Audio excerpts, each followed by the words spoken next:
Hello students, GUJCET 2006 થી 2020 સિરીઝના paper આપણે solve કરીએ છીએ. એમાં 2018ના પાર્ટ 2ની શરૂઆત કરીએ છીએ. ઓકે, ચલો સ્ટાર્ટ. કયું સંયોજન પ્રકાશ બિન ક્રિયાશીલ છે? પ્રકાશ બિન ક્રિયાશીલ એટલે શું? પદાર્થની અંદર અસમ કાર્બન હોવો જોઈએ નહીં. બરાબર. હવે આપણે એ લઈએ. 3 ક્લોરો બ્યુટ 1 ઇન. બ્યુટ એટલે કાર્બન કેટલા? 4. 3 ક્લોરો કાર્બન નંબર 1 2 3 અહીંયા મૂકી દો Cl 3 ક્લોરો. ત્યાર પછી છે મારી પાસે બ્યુટ 1 ઇન. કાર્બન નંબર 1 2 3 અને 4. પહેલાં 3 ઉપર ક્લોરો અને ડબલ બોન્ડ અહીંયા, તો અહીંયા આવશે CH2, અહીંયા આવશે CH, અહીંયા આવશે CH, અહીંયા આવશે CH3. હવે આ જે કાર્બન છે એની સાથે એક Cl જોડાયેલો છે, એક CH3 છે, એક આ ગ્રુપ છે અને એક હાઇડ્રોજન છે. ચારે ચાર ગ્રુપ તેની સાથે જુદા જુદા છે. એટલે કે આ જે કાર્બન છે તે અસમ કાર્બન છે, માટે આ પ્રકાશ ક્રિયાશીલ છે. બરાબર. ચલો બી લઈએ. 2,3 ડાયક્લોરોબ્યુટેન. તો 2,3 ડાયક્લોરોબ્યુટેનમાં ઊભી રીતના લખું છું 1 2 3 અને 4 કાર્બન. 2,3 Cl અહીંયા પણ, Cl અહીંયા પણ, આ CH3, અહીંયા CH3, અહીંયા મૂકું છું H, અહીંયા મૂકું છું H. આવું કેમ લખ્યું છે તેનું કારણ છે. હું આને આમ પણ લખી શકું છું અને આ રીતે પણ લખી શકાય. આ Cl આ બાજુ લખો, Cl અહીંયા આવે, H અહીંયા આવે અને CH3 અહીંયા આવે. હવે આ કાર્બન છે, અસમ કાર્બન છે. કેવી રીતે? આ જે કાર્બન છે એની સાથે એક H, એક Cl, એક CH3 અને એક આખું આ ગ્રુપ, ચાર જુદા થઈ ગયા. ચલો આ કાર્બન લો. આ કાર્બન સાથે એક H, એક Cl, એક CH3 અને ચોથું ગ્રુપ આખું. તો આ પણ અસમ કાર્બન છે. અસમ કાર્બન છે એવું સેમ ટુ સેમ અહીંયા પણ છે. H CH3 Cl અને આખું ગ્રુપ, તો આ પણ અસમ કાર્બન છે. ધ્યાન આપજો, આ પ્રકાશ ક્રિયાશીલ પદાર્થ છે. આ જે પદાર્થ છે એ પ્રકાશ ક્રિયાશીલ છે. બરાબર. જ્યારે આ પ્રકાશ ક્રિયાશીલ નથી. એનું કારણ એ છે કે જો તમે આના બે ભાગ પાડવામાં આવે, પદાર્થને વચ્ચેથી ચીરી નાખો અને જો પદાર્થની અંદર આંતરિક રીતે એક સરખી રચના જોવા મળતી હોય, જેમ કે આ ઉપરનું પ્રતિબિંબ નીચે છે, આવી જો રચના હોય તો તે રચનાને મેસો રચના કહેવાય. અને જો મેસો રચના હોય તો તે પ્રકાશ ક્રિયાશીલ નથી. પરંતુ આ તો પ્રકાશ ક્રિયાશીલ છે જ. આપણને Cl એક જ તરફ છે કે સામસામે એવું કંઈ કહેલું છે નહીં. એટલે કે 2,3 ડાયક્લોરોબ્યુટેન આ રીતે જોવા જાઓ તો તે પ્રકાશ ક્રિયાશીલ છે. બરાબર. ચલો ત્યાર પછી લઈએ C.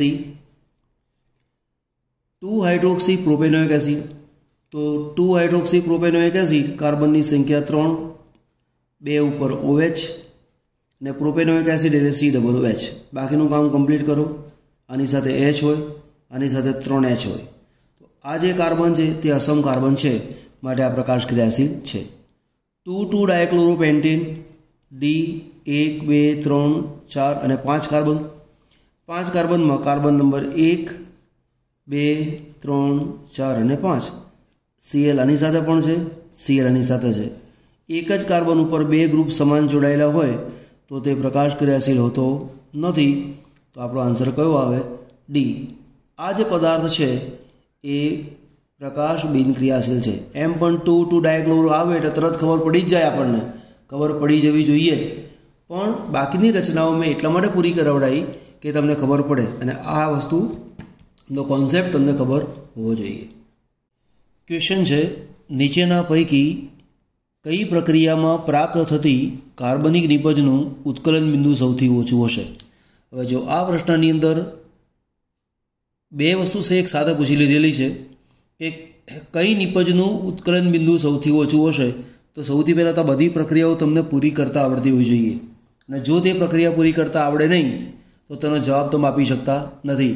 તો પ્રક્રિયા પૂરી પણ કરવાની છે અને ઉત્કલન બિંદુ સૌથી ઓછું કોનું હશે એ પણ તમને આવડતું હોવું જોઈએ. ચલો આપણને કઈ કઈ વસ્તુની ખબર હોવી જોઈએ. પહેલી વાત તો અહીંયા COOH છે.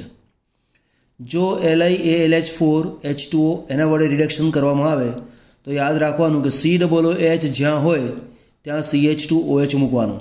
તો આ જે નિપજ છે એમાં CH3, આ બન્યું CH2 અને આ COOH છે ત્યાં તમારે મૂકી દેવાનું CH2OH. તો એક નિપજ મળી આપણને. આ NaBH4H2O એના વડે રિડક્શન કરવું છે. કીટોનનું NaBH4 વડે રિડક્શન થાય તો એક H કાર્બનને આપવાનો, એક H ઓને આપવાનો, એટલે કે નિપજ મળે CH3, અહીંયા જે CH, અહીંયા જે CH3 અને આ જે કાર્બન છે અહીંયા આવી ગયું OH. પછી NaBH4 એના વડે રિડક્શન આનું કરીએ છીએ તો અહીંયા પણ યાદ રાખો કે જ્યાં CHO હોય ત્યાં CH2OH મૂકવાનું. આમ તો આ રીતે હોય કે CH3 પછી CH2 પછી C ડબલ બોન્ડ O અને H, આલ્ડિહાઇડ ગ્રુપ છે તો એક H આની સાથે જોડાય, એક H આની સાથે જોડાય, ડબલ બોન્ડ કેન્સલ થઈ જાય એટલે શું બને CH3 CH2 CH2OH. પણ એટલી બધી ઝંઝટમાં પડ્યા વગર આની જગ્યાએ તમારે વિચારી લેવાનું કે અહીંયા બને CH3, અહીંયા મળે CH2 અને જ્યાં CHO છે ત્યાં શું મળે CH2OH. બરાબર. તો એક આ પદાર્થ અને આ પદાર્થ એક સરખા થઈ ગયા. ચલો એટલે ત્યાં વિચારવા જેવું કંઈ છે નહીં. હવે CH3 CH double bond CH2. હવે આ જે પ્રક્રિયા છે, પહેલી જે પ્રક્રિયા છે એ છે હાઇડ્રોબોરેશન અને બીજી જે પ્રક્રિયા છે એ છે ઓક્સિડેશન. તો આ પ્રક્રિયામાં શું થાય, અહીંયા બને CH3, એક H અહીંયા જોડાય એટલે CH2OH અહીંયા જોડાય એટલે CH2OH. તો તમે જુઓ આ પદાર્થ અને આ પદાર્થ ત્રણ એક સરખા છે. આ પદાર્થ જુદો છે. કોનું ઉત્કલન બિંદુ સૌથી ઓછું હશે? તો એમને પણ ખબર પડે કે આ પદાર્થ જુદો છે, આ ત્રણ તો સરખા જ છે તો આનું ઉત્કલન બિંદુ જ ઓછું હોય. પણ આપણે એ રીતે નથી વિચારતા. આ જે પદાર્થ છે 1, 2 ને 3 એક સરખા છે, પરંતુ એ જે છે એ N એટલે કે શાખા વગરનો, બરાબર, N પ્રોપાઇલ એમાઇન છે. N પ્રોપાઇલ એમાઇન આવું છે. જ્યારે આ કોણ છે? આઇસોપ્રોપાઇલ એમાઇન. આ શાખાવાળી રચના છે. શાખાવાળી રચના અને સરળ રચના બેની સરખામણી કરવા જાઓ તો સરળ રચનાની અંદર આંતર આણવીય વાન્ડરવાલ્સ આકર્ષણ વધારે હોય. જેમ કે આ સરળ રચના હોય એની સાથે બીજો અણુ આવેલો હોય તો આ બે વચ્ચે સંપર્ક સપાટી મોટી હોય. પણ માનો કે આ શાખાવાળી રચના છે તો આ રીતે શાખા છે તો બીજો પદાર્થ આ રીતે છે તો અહીંયા સંપર્ક સપાટી ઓછી છે. તો જેમ સંપર્ક સપાટી ઓછી તેમ ઉત્કલન બિંદુ ઓછું, માટે સૌથી ઓછું ઉત્કલન બિંદુ કોનું આવે? બીનું. બરાબર. ક્વેશ્ચન છે એસ્પિરિનનું સાચું બંધારણીય સૂત્ર કયું છે? 1, 2, 3, 4 ઓપ્શન આપેલા છે. અહીંયા OH આપેલો છે. તો આ 4 પદાર્થો મને આપેલા છે. બરાબર. એકબીજાને ભળતા સૂત્રો છે, ધ્યાન આપજો. એસ્પિરિનનું સૂત્ર સાચું કયું આવે? તો COOH અને OCOCH3. આ એસ્પિરિનનું સાચું સૂત્ર છે. આ જે છે એ મિથાઇલ સેલિસિલેટનું સૂત્ર છે. તો ધ્યાન આપજો, આ બંને ભળતા સૂત્રો જેવું દેખાય પણ એવું નથી. બીજી વસ્તુ તમને કહ્યું અહીંયા કે COOH ગ્રુપ છે, અહીંયા OCOCH3 છે. એના જેવું તમે જુઓ, પહેલાં C છે, પછી O અને CH3. તો અહીંયા એક ઓક્સિજન, પછી કાર્બન, પછી ઓક્સિજન. અહીંયા કાર્બન, 2 ઓક્સિજન અને CH3. તો પહેલી દ્રષ્ટિએ એવું લાગે કે આ બેને બે સરખા છે. ના, અહીંયા બેન્ઝીન રિંગ સાથે O જોડાયેલો છે, જ્યારે અહીંયા બેન્ઝીન રિંગ સાથે C જોડાયેલો છે. આપણો જવાબ છે આ એસ્પિરિન છે. અને આ કોણ છે?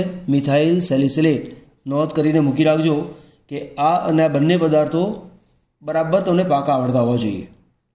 એક પ્રક્રિયાનો વેગ અચળાંક અને વેગના એકમો સરખા છે તો તે કયા ક્રમની પ્રક્રિયા છે? ચલો ધારી લો કે માની લો કે આપણી પાસે એક પ્રક્રિયા છે A અને એમાંથી મળે છે નિપજ. આનું મારે વેગનું સમીકરણ લખવું તો શું લખાય? વેગ બરાબર K, અહીં લખું છું A પ્રક્રિયક અને X એ પ્રક્રિયા ક્રમ છે. આ જે છે એ કયું છે? વેગ. बराबर। आ वेग अहींया आ वेगनो अचळांक, तो आ जे छे ए वेग अचळांक छे। तो आ अने आ बंने सरखा छे एवुं कहेवाय। तेवुं सरखा क्यारे होय? आ आखानी किंमत 1 होय त्यारे। फरीवार, एक प्रक्रियानो वेग अचळांक अने वेगना एकमों अने वेग एना एकमों आ बंने सरखा छे, तो ते कया क्रमनी प्रक्रिया होय? तो आ अने आ बे सरखा क्यारे होय? आ जे छे एनी किंमत 1 होय त्यारे। हवे आनी किंमत 1 क्यारे होय? तो मानी लो कि ए छे एनी जो घात हूँ 0 मूकी दूँ तो एनी 0 घात एटले शुं आवे? 1 थाय ने। एनो मतलब कि आ एक्स बराबर 0 छे अने एक्स बराबर 0 छे तो एक्स शुं बतावे छे? प्रक्रियाक्रम। माटे कया क्रमनी प्रक्रिया छे? शून्य क्रमनी प्रक्रिया। प्रथम क्रमनी एक प्रक्रिया 27 डिग्री सेंटीग्रेड तापमाने 75% पूर्ण थवा माटे 10 सेकंड लागे तो वेग अचळांकनुं मूल्य केटलुं थशे? अने ऑप्शन आपेला छे 1, 2, 3 ने 4। बराबर। तो पहला तो समझो कि दाखलाना जे 4 ऑप्शन आपेला छे तेनी उपरथी आपणे थोड़ोक अंदाज आवो जोईए कि प्रथम क्रमनी प्रक्रिया होय तो आ जे एकम छे सेकंड इनवर्स आवे। तो सेकंड इनवर्स अहींया पण छे, सेकंड इनवर्स अहींया पण छे। आ अने आ बे न आवे एनो आपणे थोड़ो ख्याल आई जवो जोईए। पण धारो के नथी आवतो तो आपणे दाखलो गणी शकीए कि प्रथम क्रमनी प्रक्रिया माटेनुं समीकरण शुं? k = 2.303 छेदमां t log r0 એટલે શરૂઆતની સાંદ્રતા અને rt એટલે કે અંતિમ સાંદ્રતા। હવે અહીંયા જે 2.303 અને પ્રક્રિયા પૂરી થવા માટે અહીંયા 20 સેકન્ડ આપેલો છે, તો અહીંયા મૂકી દીધું 20। આ છે log r0 એટલે શરૂઆતની સાંદ્રતા। હવે તમને શું કહ્યું છે? 75% પ્રક્રિયા પૂર્ણ થવા માટે। 75% પ્રક્રિયા પૂરી થવી એનો મતલબ એવો થયો કે શરૂઆતની સાંદ્રતા 100 મોલ પ્રતિ લિટર લીધેલી હોય તો અંતે 25 મોલ પ્રતિ લિટર બાકી રહે, અને એવું હોય તો જ એ 75% પ્રક્રિયા પૂરી છે એવું કહી શકાય। બરાબર। તો અહીંયા આટલા બરાબર શું થશે? 2.303 આજે 20 છે એની જગ્યાએ લખું છું 2 × 10, 5 એટલે 25 4 ઉડશે એટલે log 4 આવશે। log 4 એટલે શું? તો 2.303 અહીંયા જાણી જોઈને રાખવું છે, અહીંયા 10 log 4 એટલે કે 0.6021। બરાબર। હવે આટલું કામ કરી શકીએ। આજે 2.303 છે એને શરૂઆતમાં આપણે કામ કરવું તો માત્ર 2.3 રાખો। બરાબર। પછી આ જે છે એને માત્ર 0.6 રાખો, આ બે એમને રાખો અને 10 mm રાખો। હજી સરળતા ખાતર આપણે કંઈ કેલ્સીનો ઉપયોગ નથી કરવો, અહીંયા 2 મૂકી દો, દશાંશીનો મૂકી દો 10, આ મૂકી દીધા 2, અહીંયા મૂકી દીધા 10, 6 છે મૂકી દો અહીંયા 10, આવડી ગયો 3, 23 × 3 એટલે 69, 10 × 10 × 10 1000, એકમ, દશક, સો અને હજાર। આ કિંમત આવી ગઈ। અને પ્રથમ ક્રમની પ્રક્રિયા છે માટે એકમ કયો આવે? Second inverse. કોઈક વાર આ ભૂલી જવાય, એવું બને તો આપણે આવું યાદ રાખવાનું। આપણને એવી ખબર હોવી જોઈએ કે કેનું જે પરિમાણ આવે એના માટે શું લખીએ છીએ કે સાંદ્રતા અહીંયા લખીશું 1 - n અને સમય ઇનવર્સ। તો જો પ્રથમ ક્રમની પ્રક્રિયા આપેલી હોય તો આ સાંદ્રતા તો રહે જ। આ 1 પ્રથમ ક્રમની પ્રક્રિયા છે માટે n બરાબર શું આવે? 1। અહીંયા શું આવે? સમય ઇનવર્સ, 1 માંથી 1 જાતો 0, સાંદ્રતાની 0 ઘાત એટલે 1, બાકી શું વધ્યું? સમય ઇનવર્સ। તો એ રીતે પણ આપણને ખબર પડી જાય। તો આપણો ઓપ્શન કયો આવ્યો? 0.0693 સેકન્ડ ઇનવર્સ, બી એ આપણો સાચો જવાબ છે। ક્વેશ્ચન છે આપણી પાસે, સલ્ફ્યુરિક એસિડના ઉત્પાદનમાં પ્લેટિનમ ઉદ્દીપકની હાજરીમાં કઈ ધાતુની અશુદ્ધિ ઉદ્દીપકીય ઝેર તરીકે વર્તે છે? સિમ્પલ ક્વેશ્ચન છે, તમારે યાદ રાખવું જ પડે, અને એ છે કોપર। કોપરનું કામ શું? ઉદ્દીપકીય ઝેર એટલે શું? ઉદ્દીપકના ઉદ્દીપકનું પેલું કાર્ય શું એ ખબર હોવી જોઈએ। ઉદ્દીપકનું કામ શું? પ્રક્રિયા વેગને વધારવાનું।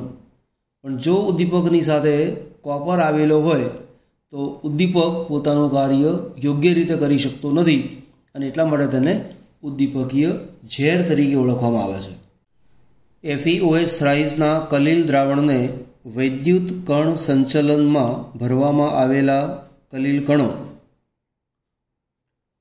ખાલી જગ્યા તરફ આકર્ષાય એવો પ્રશ્ન છે, બરાબર। તો વિદ્યુત કણ સંચલનનો પ્રયોગ તમને ખબર હશે। વિદ્યુત કણ સંચલનમાં શું હોય? આ યુ આકારની ટ્યુબ છે, બરાબર, અને તેની અંદર કલીલ ભરેલું છે। આ બાજુ છે પ્લસ, માની લો આ બાજુ પ્લસ છે અને આ બાજુ માઇનસ છેડો છે। જો કલીલના કણો ઋણભારિત હોય તો આ ધન તરફ આકર્ષાય, જો કલીલના કણો ધનભારિત હોય તો તે કેથોડ તરફ આકર્ષાય। આવા આ પ્રકારના પ્રશ્નો જ્યારે પણ તમને પૂછેલા હોય તો તમને ખબર હોવી જ જોઈએ કે આ FeOH થ્રાઇસ એ ધનભારિત કલીલ છે કે ઋણભારિત કલીલ છે। જો એ ખબર ના હોય તો આ પ્રકારના આન્સર આપણે આપી શકતા નથી। તો યાદ રાખજો કે FeOH થ્રાઇસ એ પોતે ધનભારિત કલીલ છે। કેવું છે? ધનભારિત કલીલ। તો બીજા કયા કયા ધનભારિત કલીલ છે એ લિસ્ટ લખું છું, તમે નોંધ રાખજો। FeOH થ્રાઇસ પણ આવી શકે, કાં તો એલ્યુમિનિયમ હાઇડ્રોક્સાઇડ એવું પણ આપેલું હોય। એવું નથી આપતા તો કોઈક વાર તમને આવું પણ લખીને આપેલું હશે, CrOH થ્રાઇસ। FeOH થ્રાઇસની જગ્યાએ આવું પણ આપે તમને કે Fe2O3 XH2O તો પણ ચાલે। આની જગ્યાએ તમને આવું આપે Al2O3 XH2O, આની જગ્યાએ તમને આપે Cr2O3 XH2O। તો આ બધા ધનભારિત કલીલ છે। એ સિવાયના ધનભારિત કલીલો તમારે કયા યાદ રાખવાના? એક છે TiO2 સોલ્ટ, અને બરાબર મોડે કરજો હો, પરીક્ષાની દ્રષ્ટિએ બહુ જ અગત્યનું છે। પછી બીજું છે બેઝિક ડાયસ્ટફ, બરાબર। બેઝિક ડાયસ્ટફની અંદર એક લખીશું આપણે મિથિલિન બ્લુ, અને મોડે કરવા દઉં। પછી યાદ છે કોઈ? હિમોગ્લોબિન, ત્યાં લોહી એવું લખીને પણ આપે એવું ચાલે। તો આ બધા જે છે એ ધનભારિત કલીલ છે, અને ધનભારિત કલીલ હોય તો હંમેશા કેથોડ તરફ ખસે। એટલે આન્સર કયો છે? આ કેથોડ તરફ ખસશે। તમે સમજો કલીલ કણ કાં તો ધનભારિત હોય કાં તો ઋણભારિત હશે, તો એનોડ અને કેથોડ બંને તરફ ખસે એવું નહીં આવે, બરાબર। સ્થાનાંતર નહીં પામે એવું પણ નહીં આવે। તો આ બેમાંથી એક ઓપ્શન હોય તો એનું ધ્યાન રાખી લેવાનું। કયા આયનની ચુંબકીય ચાક માત્રા સૌથી ઓછી છે? 4 ઓપ્શન આપેલા છે। આ પ્રકારના ક્વેશ્ચનમાં કરવાનું શું હોય?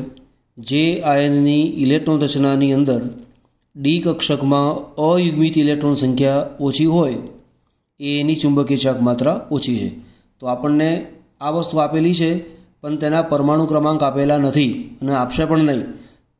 ક્વેશ્ચન સહેલો છે, પરંતુ જો પરમાણુ ક્રમાંક તમને આવડતો નથી તો સહેલો ક્વેશ્ચન પણ તમારા માટે અઘરો થઈ જાય। એટલે Cr3+, પરમાણુ ક્રમાંક કેટલું આવે? 24। હવે 24 છે, 3+ એનો મતલબ કે આની અંદરથી 3 ઇલેક્ટ્રોન ઓછા કરવાના। 24માંથી 3 જાય તો કેટલા રહે? 21। હવે 21માં પહેલાં કોણ આવે? આર્ગોન। એટલે 21માંથી આના 18 ઇલેક્ટ્રોન તમે બાદ કરી નાખો, બાકી કેટલા રહ્યા? 3। તો અહીં જે છે 3D એની અંદર 3 ઇલેક્ટ્રોન અયુગ્મિત છે, બરાબર। તો ડી કક્ષક એના પેટા પ્રકાર 5, 3 ઇલેક્ટ્રોન છે તો 1, 2 અને 3, તો Cરમાં 3 ઇલેક્ટ્રોન। ચલો કોબાલ્ટ લઈએ। કોબાલ્ટ 27, અહીંયા છે 3+, 27માંથી 3 બાદ કરો તો કેટલા રહે? એટલે 27, એમાંથી તમે 3 બાદ કરી નાખ્યા એટલે કેટલા રહ્યા? 24, બરાબર। એમાંથી ફરી પાછા 18 બાદ કરી નાખો, કયા? આર્ગોનના। એટલે 18ને બાદ કરો એટલે કેટલા રહ્યા? 6। તો આની જે રચના છે એ આવશે 3D6। હવે 3D6 છે તો ડી કક્ષકના પેટા પ્રકાર છે 5। छ इलेक्ट्रॉन तो अहींया 1 2 3 4 5 અને 6 तो अयुग्मित इलेक्ट्रॉन आव्या 4। विद्यार्थीओना मनमा घणी वखते क्लियर कट बात न होवाना कारणे भूल थी जाए। कई अहींया 3 इलेक्ट्रॉन है, अहींया 6 इलेक्ट्रॉन है, तो आ 6 इलेक्ट्रॉन एटले 6 ए 6 गणी ले ना, एवुं नहीं करवानुं। 6 इलेक्ट्रॉन आवे पछी एनी गोठवणी करवानी। चलो Ti3+, तो Ti3+, Ti नो परमाणु क्रमांक केटलो 22। अब 3+ एटले शुं करवानुं, 22 नी अंदरथी पहला 3 बाद करी नाखो, बराबर। तो केटला रहे 19 रहे। 19 मांथी फरी पाछा 18 बाद करी नाखो। 18 कया आर्गोनना, तो इलेक्ट्रॉन केटला रह्यो 1। तो आनी रचना थई गई आर्गोन 3d1। तो डी कक्षामां इलेक्ट्रॉन केटला छे, 1 ज। तो पहला 5 प्रकार भले दौरो पण 1 इलेक्ट्रॉन ज आव्यो। आज ऑप्शन आपणो आ ज आवशे, छतां आगळ चेक कर लईए। V23 अहींया लखीशुं आर्गोन। चलो कहूँ छे 3+, 23 एमांथी 3 बाद करी नाखो એટલે કે 20 एमांथी 18 बाद करी नाखो એટલે કે 2। तो आनी जे रचना है ये 3d2 और डी कक्षाना पेटा प्रकार केटला 5। एमां इलेक्ट्रॉन केटला गणवाना 2 1 અને 2। तो आनी अंदर 2 अयुग्मित, आमां 3 अयुग्मित, आमां 4 अयुग्मित, आमां 1 अयुग्मित। तो सौथी ओછી चुंबकीय चाक मात्रा कोनी आवे, आनी आवे। सौथी वधु कोनी आवे, आनी आवे। चढ़तो क्रम पूछ्यो हतो, आना करता आ वधारे, एना करता आ वधारे, एना करता आ वधारे, ए प्रमाणे उतरतो क्रम पण पूछे।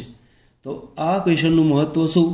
एनुं महत्व ए छे के तमने संक्रांति तत्वोना परमाणु क्रमांक कम से कम 21 થી 30 सुधी आवड़ता होवा जोईए। बीजू इलेक्ट्रॉन रचना आवड़ती होवी जोईए।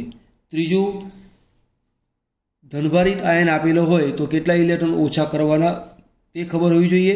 अने त्यारबाद एनी गोठवणी डी कक्षकमां करी अने अयुग्मित इलेक्ट्रॉन केटला छे ए तमने खबर होवी जोईए, बराबर। चलो नेक्स्ट जईए आपणे। कयुं संकीर्ण फेसियल समघटक धरावे?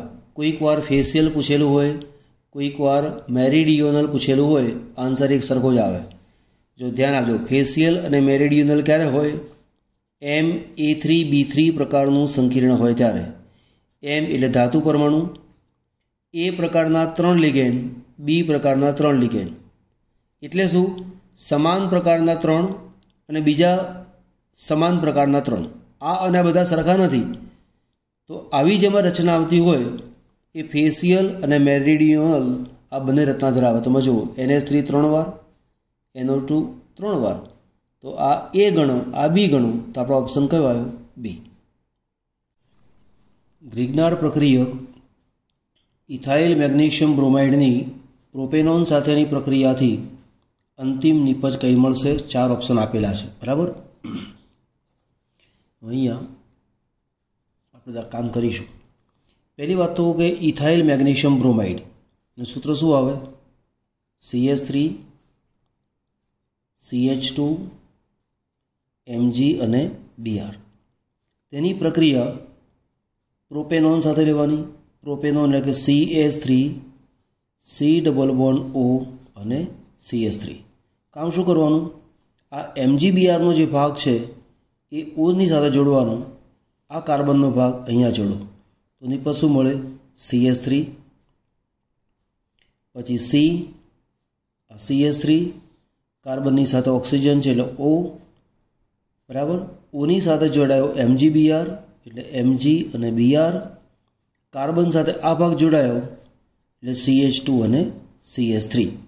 હવે જળ વિભાજન કરીએ એટલે કે H અને OH। आ आंशिक धनभारित, आ आंशिक ऋणभारित। ए ज प्रमाणे आ आंशिक धनभारित होय, ऋणभारित, आंशिक धनभारित। आ बे वच्चेनो बॉन्ड तूटी जाए, आ बे वच्चेनो बॉन्ड तूटी जाए, आ H अहींया जोड़ाय तो CH3 अहींया C, आ CH3 CH2 અને CH3 आ तो छे ज। आ ऑक्सिजन जोड़ायो O, एनी साथे जोड़ायो H। तो अहींया नंबर आपो तो नंबर 1 2 3 અને 4। 4 कार्बन એટલે ब्यूटेन। बीजानी ऊपर OH पण छे, बीजानी ऊपर CH3 पण छे, बराबर। तो नाम शुं बने? 2 મિથાઇલ બ્યુટેન 2 ઓલ, બરાબર, બ્યુટેન 2 ઓલ. તો 2 મિથાઇલ બ્યુટેન 2 ઓલ એવો ઓપ્શન કયો છે? અહીંયા 2 આવે, બરાબર.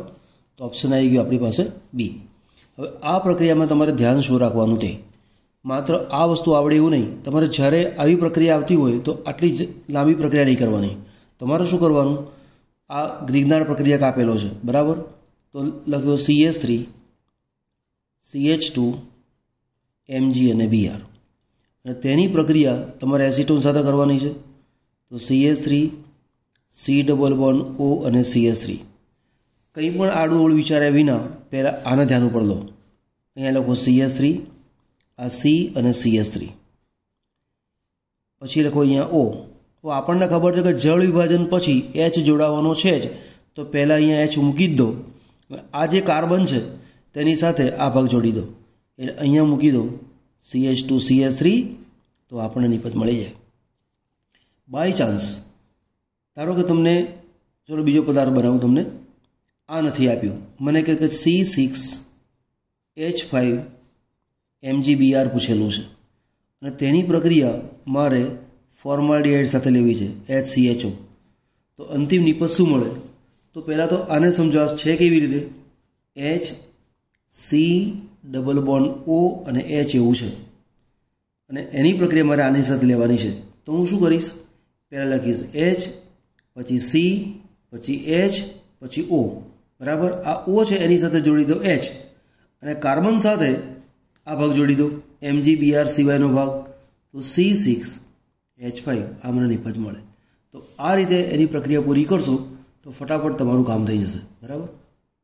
જો વિડીયો ગમ્યો છે તો લાઈક, શેર એન્ડ સબસ્ક્રાઈબ જરૂર કરજો.